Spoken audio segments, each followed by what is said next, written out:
This lesson is for Mrs. Cucci's College Now Pre-Calculus class. Today we're going to talk about sum and difference identities. This is a continuation of lesson 6.1, I apologize, trig identities and Pythagorean identities. Okay, so we do have a couple trig identities that you need to have written down. The first one, and they're going to be sum or difference. The first one is going to be the difference identity for cosine. So if I have cosine of u minus v, this is equal to cosine of u, cosine of v, plus sine u, sine v. And again, you should have these written down, so make sure that you are getting them onto a note card as we go. And the sum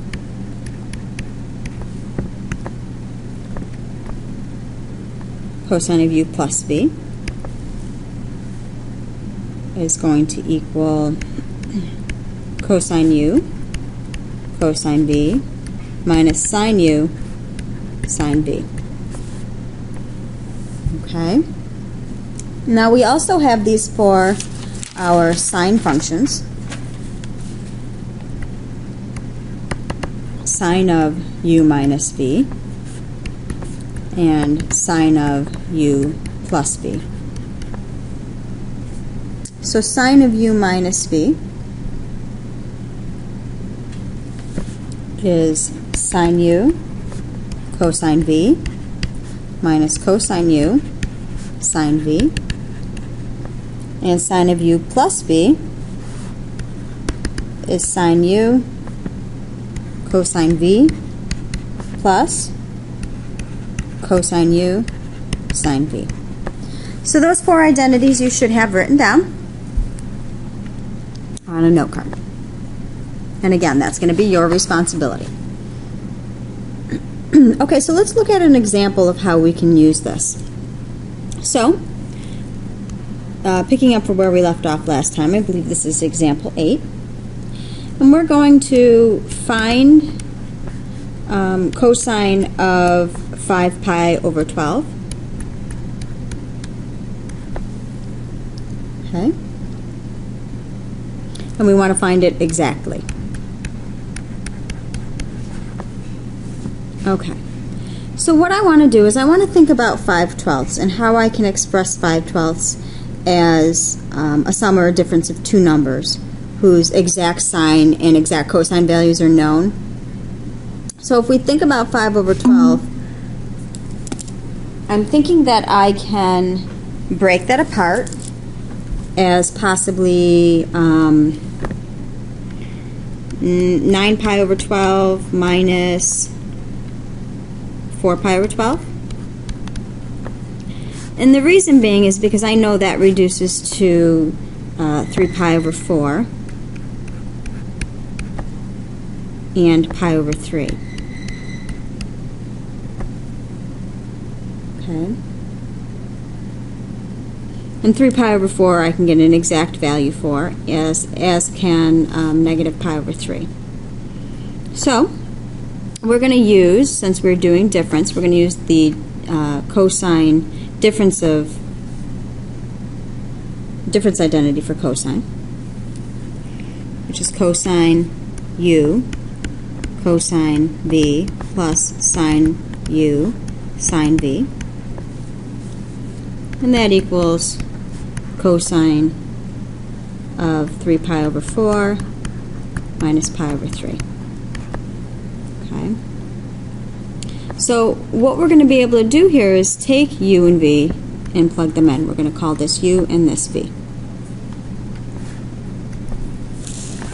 So we have cosine of 3 pi over 4, cosine of pi over 3, plus sine of 3 pi over 4, sine of pi over 3. And of course, pi over 3 we know to be 60. 3 pi over 4, if you're not sure, remember you can always take that and figure it out. Okay? So 180 times 3 is 540 divided by 4 is 135. Okay, so this is 135 degrees. We know that 135 has a reference angle of 45 and that it's in the second quadrant. So that's going to help us out immensely.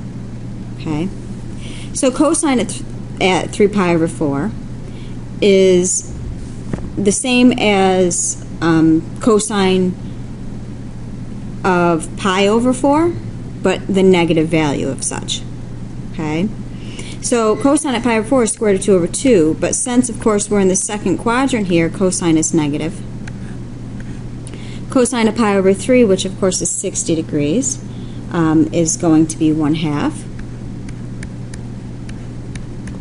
Sine at 3 pi over 4, again, since the reference angle is 45, we know it's still going to be square root of 2 over 2. And since it's in the second quadrant, sine is positive. And sine of pi over 3, which is going to be square root of 3 over 2. And again, you should have these memorized by now. So now we're going to go through and we're going to do the multiplication.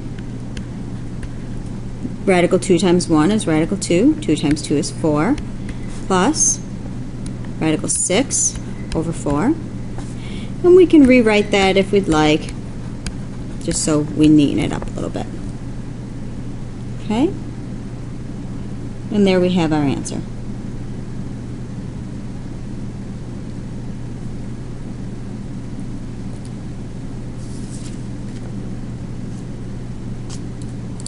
Alright, so we've also developed from this another identity that I'd like you to write down. So I'm going to tack it on, because I don't really have room. We'll tack it on down here. And we'll be tacking on a couple of more, so keep that note card handy. Another identity that I can make use of is sine theta equals cosine pi over 2 minus theta. So I want you to keep that handy as we go along as well. This is the co-function identity, and we talked about those a couple of lessons ago. One that goes along with this is we do have one for cosine as well, and that's going to be sine pi over 2 minus theta.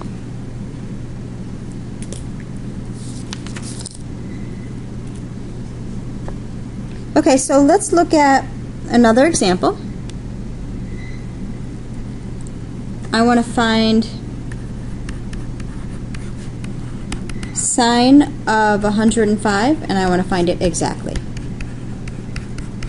So again, I'm looking for two values for which I can find exact values for, that I either add or subtract to get 105. So I want to break apart this 105. The first ones that pop in mind for me is 45 and 60. And those are nice, easy values to use. So what I'm going to be using is sine of u plus v. Okay.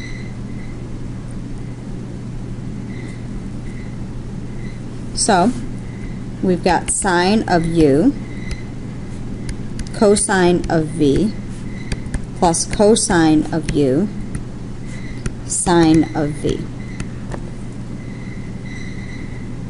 So what we can do now is we can simply go through and evaluate. Sine of 45 is radical 2 over 2. Cosine at 60 is a half. Cosine of 45 is radical 2 over 2. And sine of 60 is square root of 3 over 2. So when I multiply this out, I get radical 2 over 4 plus radical 6 over 4. Should look pretty familiar. And we can put that together for the last step of getting radical 2 plus radical 6 over 4. Okay, so we got the sum and difference identities for sine and cosine. The only one that we didn't look at was the sum and difference identity for tangent. So we also need to write that one down as well. So again, take out that identity note card and make sure you get this down. And we do have two of them, just like we did for sum and difference for the rest. So if I have tangent of u plus v, my identity is going to be tangent u plus tangent v over 1 minus tangent u tangent v. And if I have tangent of u minus v, we're going to have tangent u minus tangent v over 1 plus tangent u tangent v. So let's do an example with tangent. And we're going to find tangent of 15, and we're going to find it exactly degrees. Exactly.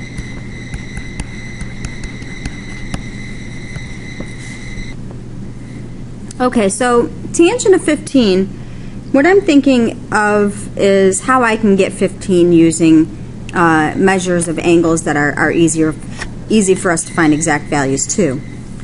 So 15, I'm thinking, can be broken up as tangent of 45 minus 30, and that'll give me a value of 15. So I am using the difference of tangent. So tangent of 45 minus tangent of 30 over 1 plus tangent of 45 tangent of 30. Okay, so tangent of 45 should be a simple one. We know tangent is sine over cosine. Sine at 45 is radical 2 over 2. Cosine is radical 2 over 2. Anything over itself is 1. Okay. 30, we have to think sine over cosine again. So sine at 30 is a half. Cosine at 30 is radical 3 over 2. So we can multiply by the reciprocal in the denominator. And we get 1 over radical 3. Another way to say 1 over radical 3 is to rationalize it by multiplying by the conjugate and getting a value of radical 3 over 3. Okay, so we've got 1 minus radical 3 over 3 over 1 plus 1 times radical 3 over 3.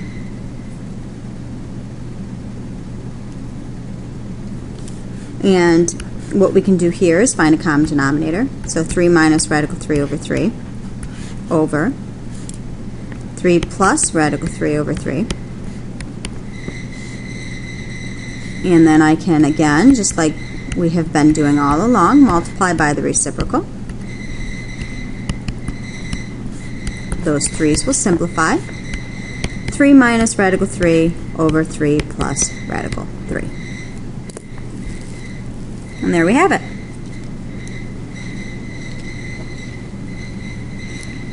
Generally, we would like to rationalize this. We're going to leave it for this time around. But if we were going to rationalize it, we would multiply by the conjugate 3 minus radical 3.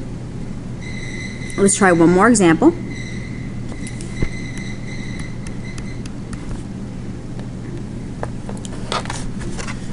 For this, we're going to assume that sine of A equals 2/3, and sine of beta, I'm sorry, this should be alpha, is equal to 1/3. And alpha and beta are between 0 and pi over 2. So we're talking first quadrant. And I want to evaluate sine of alpha plus beta. Okay? So the first thing I need to do is write out what this identity is equal to. And that's going to be sine of alpha cosine of beta plus cosine of alpha sine of beta. So now let's look at what we have. We have sine of alpha. We know that sine of alpha is equal to 2/3. So this entire piece right here can be replaced with 2/3. I also know sine of beta is 1/3. What I don't know is cosine of alpha and cosine of beta. So what we need to do for those is build triangles. Okay, one for alpha and one for beta. So alpha, we know sine is 2/3, so opposite over hypotenuse. And for beta, we know it's 1/3, so opposite over hypotenuse. So my goal is to find my missing sides by using Pythagorean theorem. Okay? So, we've got 2 squared plus b squared equals 3 squared, or b squared equals 3 squared minus 2 squared, which is 5. b is equal to square root of 5. And here we've got 1 squared plus b squared equals 3 squared, or b equals the square root of 8.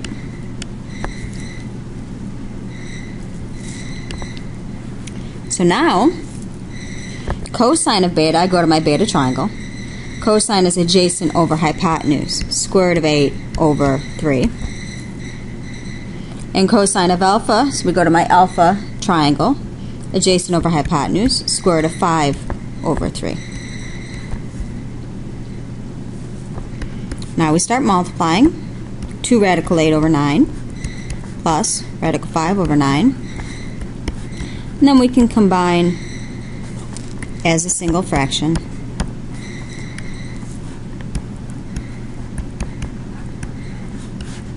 And there's our exact solution. Okay, so hopefully you guys remembered most of this from last year. We are going to end here, so please come in prepared with any questions that you might have, and we will talk about them tomorrow. All right, thank you guys.